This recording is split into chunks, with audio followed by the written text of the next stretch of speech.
నేను దీన్ని వదిలిపెట్టను. ప్రాణాలతోనే చంపేస్తాను. హాసిని, హాసిని వదులు దీన్ని. హాసిని నువ్వేం చేస్తున్నావు? దాన్ని వదులు. ఏంటి పిచ్చి పని? పిచ్చి కాని పట్టిందా నీకు? లేదు, నేను దాన్ని వదిలిపెట్టను. దాన్ని ప్రాణాలతో వదిలిపెట్టను. హాసిని, హాసిని వదలమని చెప్తున్నాను కదా. హాసిని,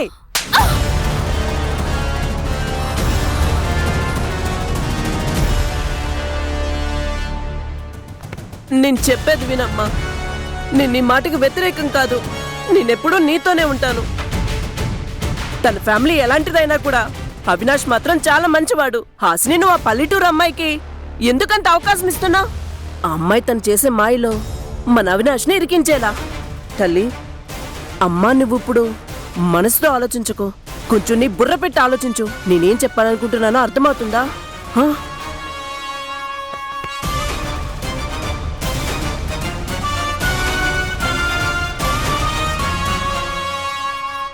ఇదిగో తీసుకోని మూట. ఇప్పుడే ఈ క్షణమే ఈ ఇల్లు వదిలి వెళ్ళిపో.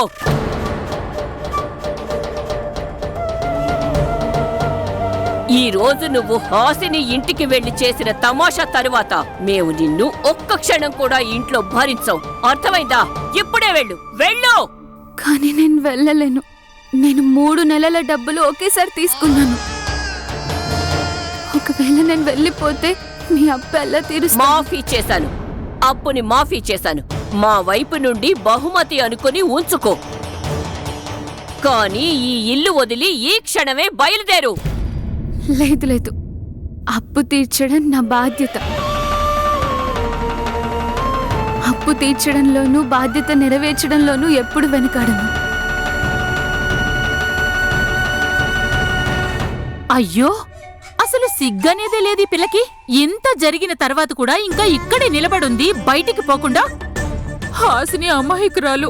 తనింకెప్పటికీ మన ఇంటి వైపు కన్నెత్తి చూడదు. మన అవినాష్ కోసం ఇంకొక సంబంధం చూడాల్సి వస్తుందేమో అనిపిస్తుంది. కాకపోతే పల్లెటూరులో బలవంతంగా పెళ్లిళ్ళు చేస్తారు కదా, అలా చేయించలేమో.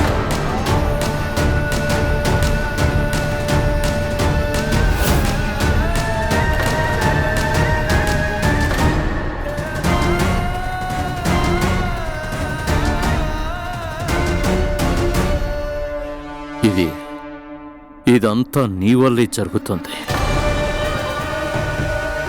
ఇంకా రమ్మను ఇలాంటి పనికి మాలను వాళ్ళని. ఈ రోజు వరకు నువ్వు ఏ పని సరిగ్గా చేయలేదు, తను అంతే. ఇదంతా అమ్మ వల్లేం జరగలేదు. తనని నిందించాల్సిన అవసరం లేదు. అసలు ఇదంతా ఎవరు చేశారో వాళ్ళని కదా మనం శిక్షించాల్సింది. ఏ పిల్ల, వినపడట్లేదా? వదిన నిన్నెక్కడి నుంచి వెళ్ళిపోమన్నారు. వెళ్ళి బయటికి. ఎక్కడికి వెళ్లాల్సిన అవసరం లేదు.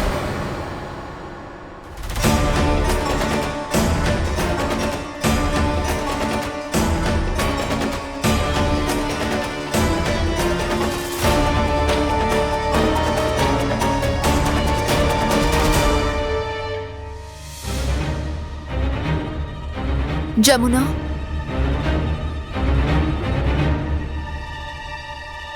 నువ్వు నన్ను క్షమించు జమునా.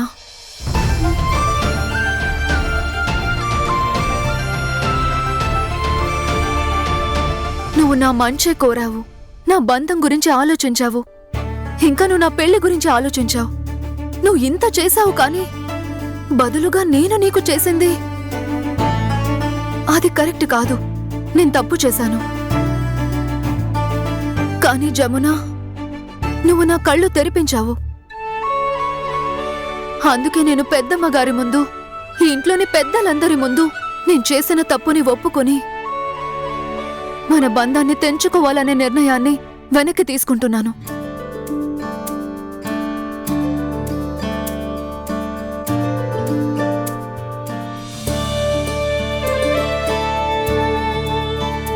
అవినాష్, నువ్వు చెప్పింది నిజమే. నేను నా అన్ని హద్దులను దాటి ప్రవర్తించాను. వాటన్నింటికీ నేను నిన్ను క్షమాపణ కోరుతున్నాను. అలాగే తొందరపాటులో నేను తీసుకున్న నిర్ణయం వల్ల మీ అందరి మనసులు కూడా చాలా బాధపడుంటాయి. వాటన్నింటికి కూడా మిమ్మల్ని క్షమాపణ అడుగుతున్నాను.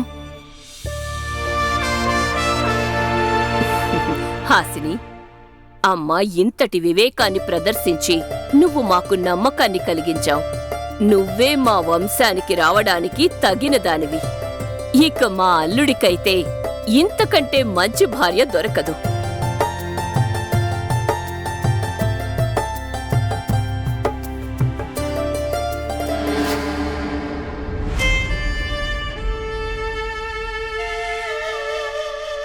కానీ పెద్దమ్మా, నేను జమున కోసం ఏదైనా చేయాలనుకుంటున్నా. తను నా బంధాన్ని ఎలాగైతే కాపాడిందో అందుకే నేను కూడా తన భర్త బంధాన్ని కాపాడాలనుకుంటున్నాను.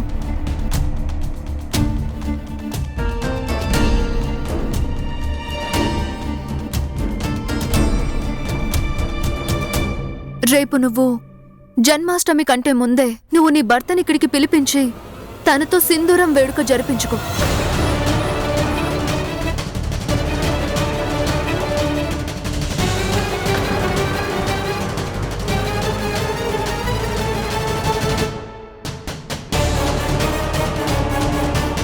ఇప్పుడు నేనేం చేయాలి? కానీ ఈ వేడుక చేయాల్సిన అవసరమే ఉంది. రేపు తన భర్త వచ్చి ఈ వేడుక చేస్తే బహుశా వీళ్ళ బంధం మళ్ళీ కలుస్తుందేమో.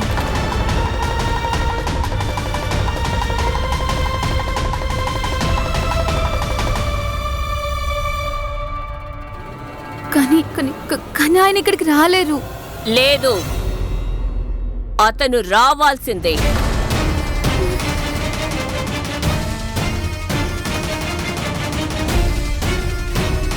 నీ పెళ్లి బట్టలు సిద్ధం చేసుకో. నీ సింధూరం వేడుక రేపు ఇక్కడే జరుగుతుంది.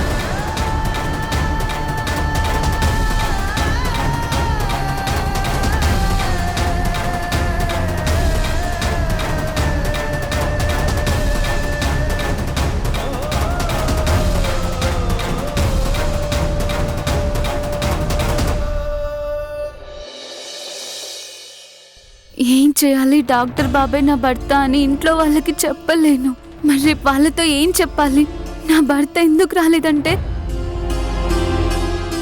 హాసిని గారు,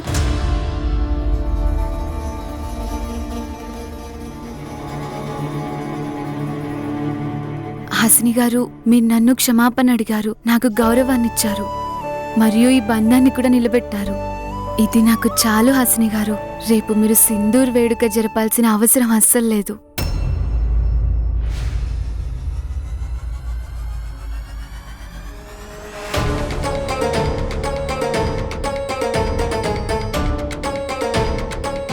ఇదేంటి, మీరు నాకు ఈ చెప్పేందుకు చూపిస్తున్నారు?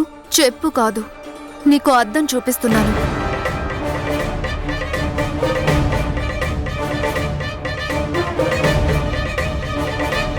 నిన్ను క్షమాపణ నేను కాదు, నా చెప్పు కూడా అడగదు. కానీ మీరైతే నన్ను నాటకం ఆడాను.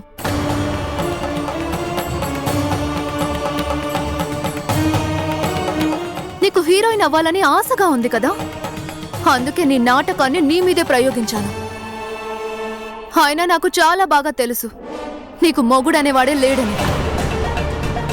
మీలాంటి పల్లెటూరి పిల్లల గురించి నాకు చాలా బాగా తెలుసు. అయినా నువ్వు కేవలం ఈ గొప్పింటి కొడుకుని వశం చేసుకోవాలని చూస్తున్నావు. నీ ఈ అబద్ధపు కన్నీళ్లు చూపిస్తూ నీ కష్టాల కథలు చెప్తూ జాలి పొంది తనని బుట్టలో వేసుకోవాలనుకున్నావు. రేపు గనుక నీ భర్తను తీసుకురాకపోతే నేనే స్వయంగా నీ మెడ పట్టుకొని ఇంట్లో నుంచి బయటికి గెంటేస్తాను.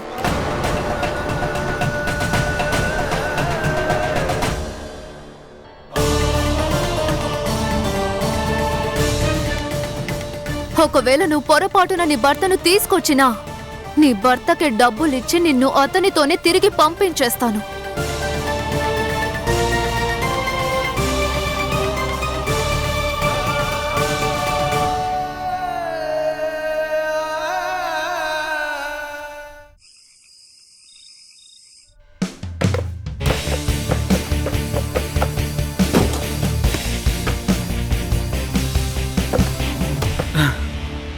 ఏంటన్నయ్యా, రోజు నన్ను ఓడించేవాడివి, ఈ రోజు నా చేతులు ఓడిపోతున్నావు. ఈ సౌందర్య వల్ల నాకు రోజుకో కొత్త సమస్య వచ్చి పడుతుంది. నాకేమనిపిస్తోందంటే నా సర్వస్వం కోల్పోతానేమో అనిపిస్తోంది.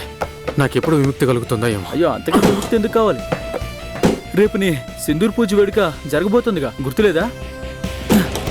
నువ్వు కూడా ఎగతాలు చేస్తున్నావా? లేదు, ఎగతాలు నేను కాదు. జీవితమే నీతో ఆట ఆడుకుంటూ ఎగతాలు చేస్తోంది. మనం ఆడుతోంది బాస్కెట్బాల్, కానీ నీకు తగిలే దెబ్బలు ఫుట్బాల్వి. అయ్యో, నాకే ఎందుకు ఇలా జరుగుతుంది? ప్రతి ఒక్కరు నన్ను ఇలాగే అనేసి వెళ్ళిపోతే నాకేం అర్థం? అయ్యో భగవంతుడా, హాసిని మేడం అచ్చం 2 నాలుకల మనిషి. మరిది గారు తనని ఎందుకు పెళ్లి చేసుకుంటున్నారో ఏంటో. ఇప్పుడొచ్చి పైనుంచి నన్ను రేపు భర్తను తీసుకురామని చెప్తున్నారు. అయ్యో దేవుడా, నా భర్తను ఎక్కడి నుండి తీసుకురావాలి? హ! ఒకవేళ తీసుకెళ్ళకపోతే వీళ్ళు నాకు అసలు పెళ్ళే కాలేదంటారు. ఇదంతా డాక్టర్ బాబు వల్లే జరుగుతుంది. ఏది జరిగినా ఆయన కారణం వల్లనే జరుగుతుంది.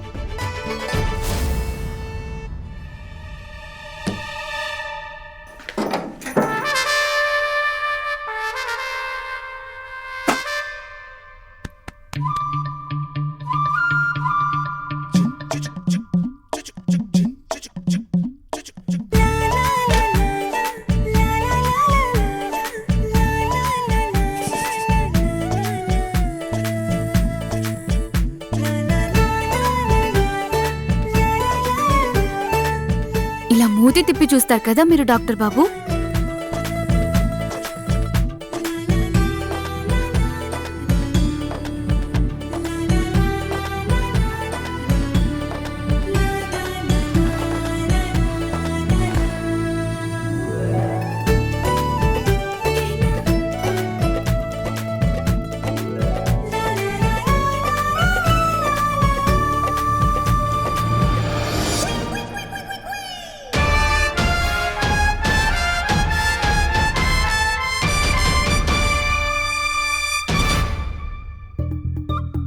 విన్నారా? ఇదంతా మీ తప్పే డాక్టర్ బాబు. ముందే నన్ను మీ దానిలో ఒప్పుకుంటే మీకు నష్టమేమొచ్చేది? అలా ఎలా ఒప్పుకుంటాను? పిచ్చి పట్టిందా నీకు? ఒప్పుకుంటే ఏం జరుగుతుందో నీకు తెలుసు కదా. అన్నయ్య సారీ, నేను ఊరికే అన్నాను. నాకు తెలుసు నువ్వు గనక తను ఒప్పుకుంటే ఇంట్లో వాళ్ళు నిన్ను వెలివేస్తారు. పైగా హాసిని నిన్ను నరకం దాకా తీసుకెళ్తుంది.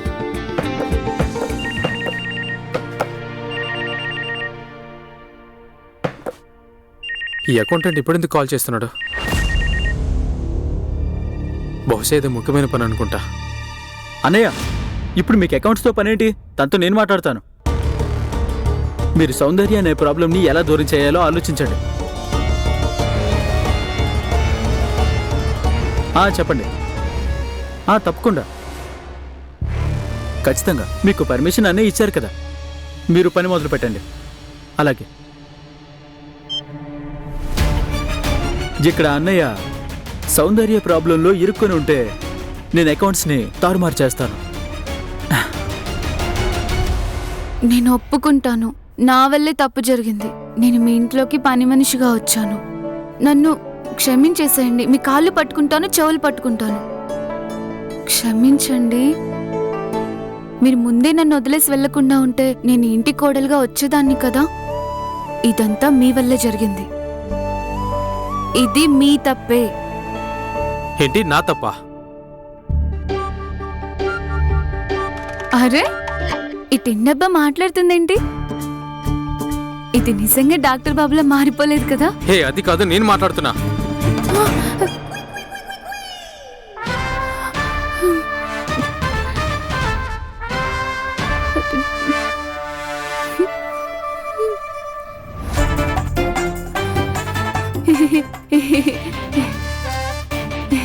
ఏంటది?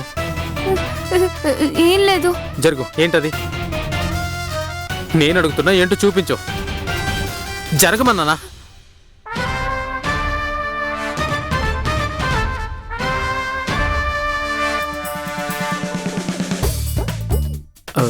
ఏంటిది?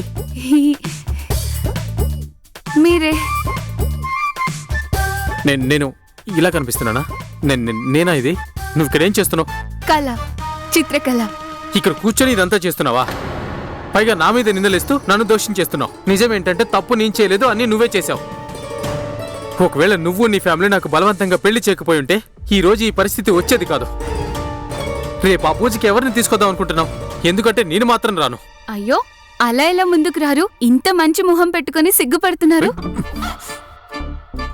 అంటే నా భర్త ఇంత అందంగా నా ముందే ఉన్నప్పుడు నన్ను కేవలం తనదానిగా స్వీకరించడమే మిగిలింది. అతను నిన్ను ఎప్పటికీ ఒప్పుకోడు.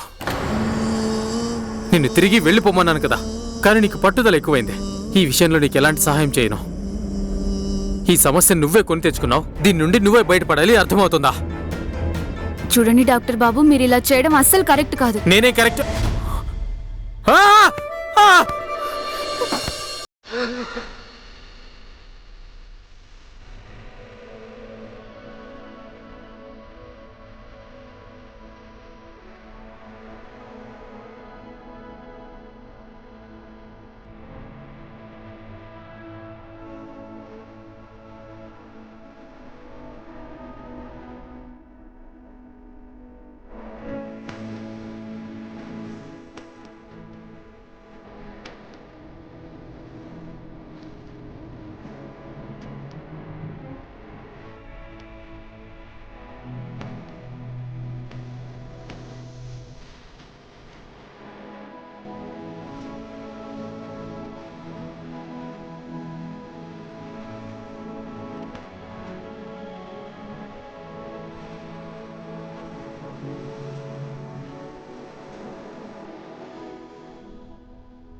ఏమైంది డాక్టర్ బాబు, మీరెందుకు భయపడుతున్నారు?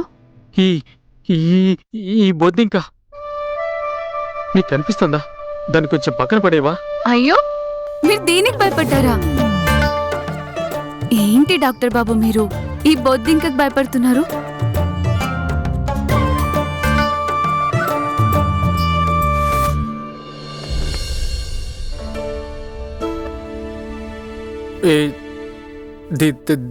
దీన్ని దూరంగా పడేవా ప్లీజ్?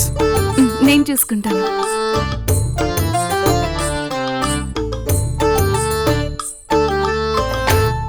ఏయ్, ఏం చేసావు? చంపేశాను. ఎందుకు? హే, నీకేమైనా పిచ్చి పట్టిందా? ఆ, ఛీ, తినేసావా? వద్దింక తినేసావా? ఇదిగో ఇక్కడే ఉంది. అయ్యో, చిచ్చి, ఏం చేస్తున్నావు? అయ్యో, మీరు దీనికి కూడా భయపడతారా డాక్టర్ బాబు? ఇలాంటి పురుగులని మేము చేత్తో పట్టుకొని అలా విసిరేసేవాళ్ళం. అయితే విసిరి. చూసారా, మీ సమస్యకి పరిష్కారం చూపించాను కదా.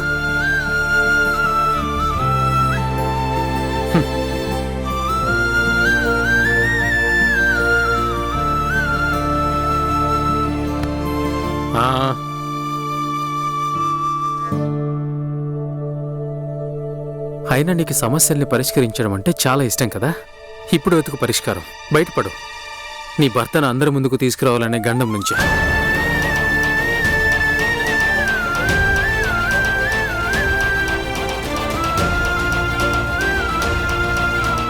ఇప్పుడు నేను ఏదో ఒక పరిష్కారం వెతకాలి.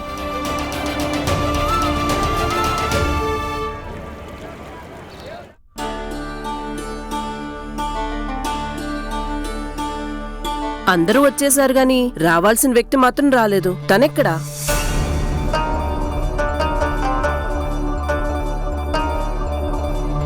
అదిగో వచ్చింది జమున.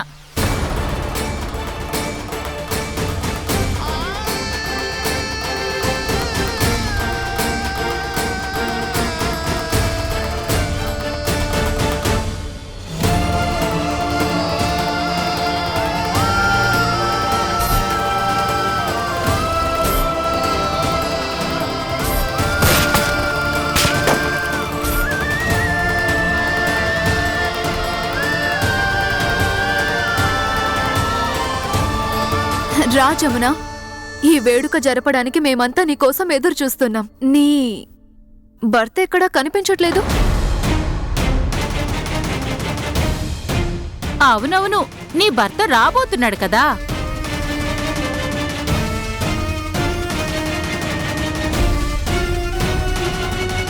నాకు తెలుసు, అన్ని నాటకాలు నువ్వు చెప్పిందంతా అబద్ధం. నీకు మొగుడనేవాడు లేడు కదా. ఇక్కడున్న అందరికీ నీ కట్టు కథలు చెప్పి మెప్పు పొందాలనుకున్నావు కదా. నువ్వు ఆడుతున్న ఆటలు, నీ నాటకాలు ఇకపై సాగనివ్వను. ఈ సింధూరం చెరిపేసి మంగళసూత్రం తీసేయ్.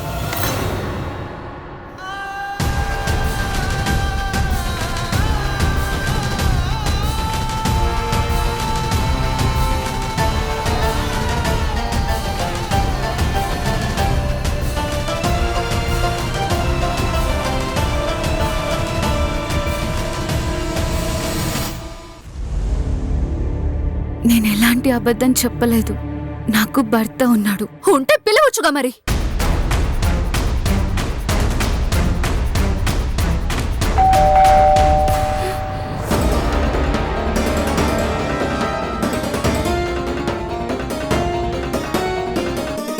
ఆయన వచ్చేసారనుకుంటా.